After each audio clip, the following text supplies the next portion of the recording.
Friends అందరికి కూడా స్వాగతం. ఈరోజు మనం గ్యాప్స్ని ఎలా ట్రేడ్ చేయాలనేది ఈ వీడియోలో చూద్దాం పర్ఫెక్ట్గా. అయితే ఫ్రెండ్స్, ఎవరైతే మన ఛానల్ కొత్తగా చూస్తున్నారో డెఫినెట్గా సబ్స్క్రైబ్ అనేది చేసుకోండి కాంటెంట్ అనేది నచ్చితే. సో ఇక్కడ హెచ్సిఎల్ టెక్నాలజీస్ అనేది మనం చూసినట్లయితే ఫ్రెండ్స్, ఇక్కడ ఏదైతే మార్క్స్ ఉన్నాయో ఇవన్నీ కూడా గ్యాప్ అప్ జరిగినాయి. ఎప్పుడైనా గ్యాప్స్ని ట్రేడ్ చేయాలి అనుకున్నప్పుడు ఫస్ట్ మనం ఫోకస్ చేయాల్సింది ఏంటంటే ఈ గ్యాప్ ఫిల్ అవుతుందా లేదా అనేది చూడాలి. దాని తర్వాత ఏదైతే ఆ 30 మినిట్స్ రేంజ్ ఉందో దీన్ని మొత్తం కూడా 30 మినిట్స్ టైం ఫ్రేమ్లో కన్వర్ట్ చేసుకోండి. కన్వర్ట్ చేసుకొని ఈ 30 మినిట్స్ రేంజ్ బ్రేక్అవుట్ అవుతుందా లేదా అనేది కూడా చెక్ చేసుకోవాలి. ఫస్ట్ పాయింట్ ఏంటంటే మనకి గ్యాప్ అప్ అయింది, దాని తర్వాత 30 మినిట్స్ క్యాండిల్ బ్రేక్అవుట్ జరిగింది అనుకోండి, దాదాపుగా మార్కెట్ ఏంటంటే అప్ సైడ్ వెళ్ళే అవకాశం ఉంది. సో ఒకసారి మనం బ్యాక్ టెస్ట్ అనేది చూసుకుంటే ఈ పాయింట్ దగ్గర చూడండి, అబ్జర్వ్ చేయండి, ఈ వీడియో అనేది పర్ఫెక్ట్గా చూడండి. ఇక్కడ చూస్తే మనకి బ్రేక్అవుట్ అనేది జరిగింది, ఫస్ట్ గ్యాప్ అప్ జరిగిన తర్వాత గ్యాప్ ఫిల్ అనేది చూడాలి. గ్యాప్ ఫిల్ అనేది జరగలేదు ఇక్కడ మనం అబ్జర్వ్ చేస్తే. సో ఇమీడియట్ క్యాండిల్ ఏం జరిగిందంటే మనకి బ్రేక్అవుట్ అనేది జరిగింది. బ్రేక్అవుట్ జరిగిన తర్వాత అక్కడ నుంచి కూడా మంచిగా రివార్డ్ అనేది రావడం జరిగింది. అదేవిధంగా ఫ్రెండ్స్, మనకి తర్వాత టైం ఏమైందంటే గ్యాప్ అప్ జరిగింది. First half an hour range ఏదైతే ఉందో రేంజ్ అనేది బ్రేక్అవుట్ అనేది చేయలేకపోయింది. సో ఇక్కడ ఏంటంటే మనం లాంగ్ ట్రేడ్ అనేది అవాయిడ్ చేయగలగాలి, ఎందుకంటే మనకి హాఫ్ అన్ అవర్ రేంజ్ అనేది బ్రేక్అవుట్ అనేది కాలేదు కాబట్టి. ఒకవేళ మనం లాంగ్ తీసుకుంటే ఇది దీని కింద మనం స్టాప్ లాస్ అనేది మెయింటైన్ చేసుకోవాల్సి ఉంటుంది.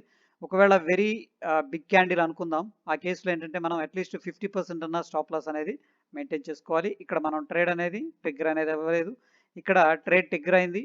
నెక్స్ట్ మనకి ఏంటంటే ప్రాఫిట్ అనేది రావడం జరిగింది. అదేవిధంగా ఫ్రెండ్స్, ఇక్కడ మనం చూసుకున్నట్లయితే స్ట్రాంగ్ గ్యాప్ అప్ జరిగింది ఈ పాయింట్ దగ్గర. ఇక్కడ స్మాల్ గ్యాప్ ఉంది, బట్ ఏంటంటే హాఫ్ అన్ అవర్ అనేది ట్రిగ్గర్ అవ్వలేదు, ఇక్కడ కూడా ట్రేడ్ అనేది లేదు, మళ్ళీ గ్యాప్ అనేది ఫిల్ అయింది ఇక్కడ. బట్ ఈ కేసులో కూడా మనకి ట్రేడ్ అనేది లేదు ఫ్రెండ్స్, ఎందుకంటే మనకి ఫస్ట్ హాఫ్ అన్ అవర్ స్ట్రాంగ్గా ఉన్నప్పుడు కూడా దాని తర్వాత గ్యాప్ అనేది ఫిల్ అయిపోయింది.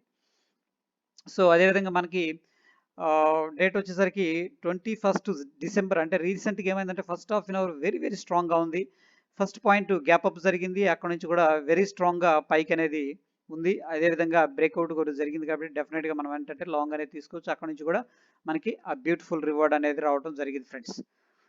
దాని తర్వాత నెక్స్ట్ మనం చూసినట్లయితే ఫస్ట్ హాఫ్ అన్ అవర్ అనేది హై అనేది క్రియేట్ చేసుకున్నారు ఫ్రెండ్స్. ఇక్కడ ఇది హై అంటాం, బట్ టెక్నికల్గా ఏంటంటే ఇది ఇంపార్టెంట్ ఫ్రెండ్స్. ఇదేంటంటే ఓవర్ ఎక్సైట్మెంట్ అంటాం, లేదంటే ఎమోషన్ అంటాం. ఇదంటే విక్ అని అర్థం అనమాట. ఈ విక్ని మనం ఎమోషనల్గా ట్రేడ్స్ అనేవి ఇందులో ఎంటర్ అయినాయని చెప్పొచ్చు. సో హోల్ బాడీ అనేది తీసుకోవడం బెటర్.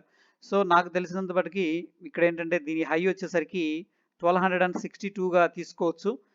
బట్ మనం చూస్తే ఈ హై అనేది బ్రేక్అవుట్ జరగలేదు.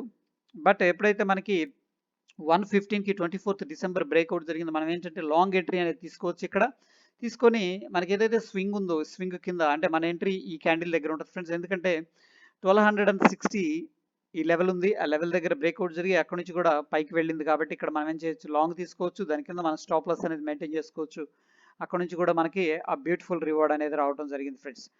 సో ఒకవేళ మీకు హాఫ్ అన్ అవర్లో ఒక రేంజ్ అనేది క్రియేట్ అయ్యి ఏదైతే గ్యాప్ ఉందో గ్యాప్ ఫిల్ చేయలేదు, ఓకే అంటే స్ట్రాంగ్గా ఉంది అనిపించినప్పుడు మీరు ఏం చేయొచ్చు అంటే వయా ఆప్షన్స్ కూడా ప్లే చేసుకోవచ్చు. సో నెక్స్ట్ ఏంటంటే మనం ఎలా ఆప్షన్స్ ద్వారా హెడ్జింగ్ చేస్తూ ఈ డెసిషన్స్ అనేది తీసుకోవచ్చు వీడియోలో చూద్దాం. ధన్యవాదాలు ఫ్రెండ్స్.